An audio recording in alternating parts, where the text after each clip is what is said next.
Spet so se pojavili maskirani neznanci, oblečeni v klovne, ki z motornimi žagami in noži strašijo otroke in odrasle po Sloveniji. Tokrat so v sporočilu za javnost napovedali nov pohod in predstavili svoje zahteve. Poglejmo.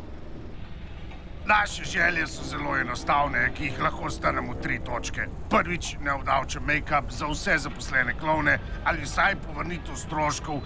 Drugič, sprememba prometnih predpisov, da se nas lahko vseh 20 pripelje na lokacijo z enim avtom. In kot zadnje, posebno mesto za stanje na avtobusu, kjer nam ne bodo vsi hodili po nogah.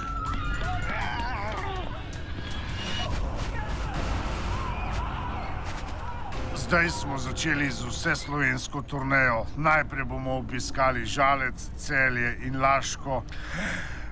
Saj je Štajerska, kot vsi dobro vemo, tradicionalno dežela klovnov.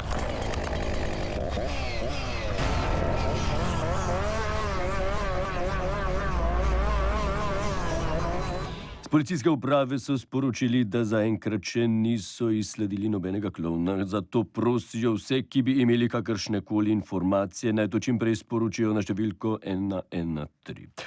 Oglasili so se tudi Rdeči noski, ki ostro obsojajo početje svojih stanovskih kolegov. Prav tako se nadaljujejo protesti zaskrbljenih državljanov. Tokrat so se zbrali v Črnomlju in vladi v Ljubljani poslali jasno sporočilo. To ni proti klovnom, to je proti tistemu, kar bo ostalo. Najbolj se pa tega bojimo. Jaz sem bil pred enim mesecem v Belgiji v cirkusu. Niti enega celega šova niso speljali. Skozi se spotikajo, skozi spadajo. Tako, bicikli premehni pa so njihovi. Ko sem vprašal mojega prijatelja, če se kaj pogovarja z njimi, se je zasmejal. Govorijo, je rekel, ne, samo špricajo pa tako.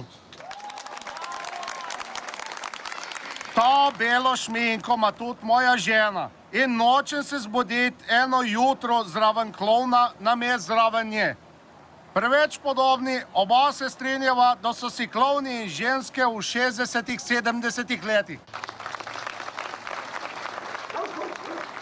V studiu zdaj pozdravljam Karla Erjavca, člana Mednarodnega združenja klovnov v politiki. Pozdravljeni. Dober večer. Torej, kaj se tu dogaja, gospod minister? Klovni vendarle veljate za nenasilne in prijazne maskote. No, to je res. In upam, da ti dogodki ne bodo spremenili tega dejstva.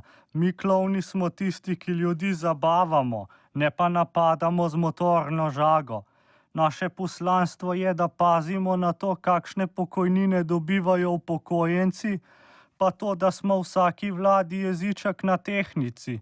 Da če je le mogoče, zahtevamo nemogoče in podobne stvari. Več nam pomeni iskren aplavz publike, kot pa to, da ljudje trepetajo pred nami.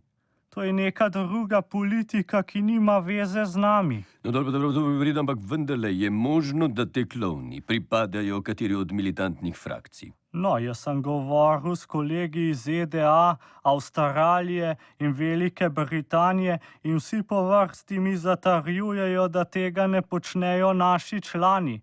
Če jih dobro pogledate, boste videli, da bolj kot na klovne spominjajo na Batmanove džokarje. No, dobro, ampak kaj svetujete prebivalcem Pivke, Jesenic, Kamnika, Ajdovščine in vsem tistim, ki bodo morda kmalu naleteli na te spake? No, ni jih treba zdaj žaliti.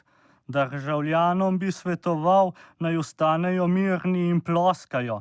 Če gre res za klovne, bo to pomagal. Aplavz pravega klovna povsem razoroži. No, to je nekaj podobnega, kot če bi vampirju pokazal križ. No, z vampirji se res nočemo primerjati. Oni se hranijo s krvjo davkoplačevalcev. Hvala za pojasnila, gospod minister. Hvala vam, pa pazite nase.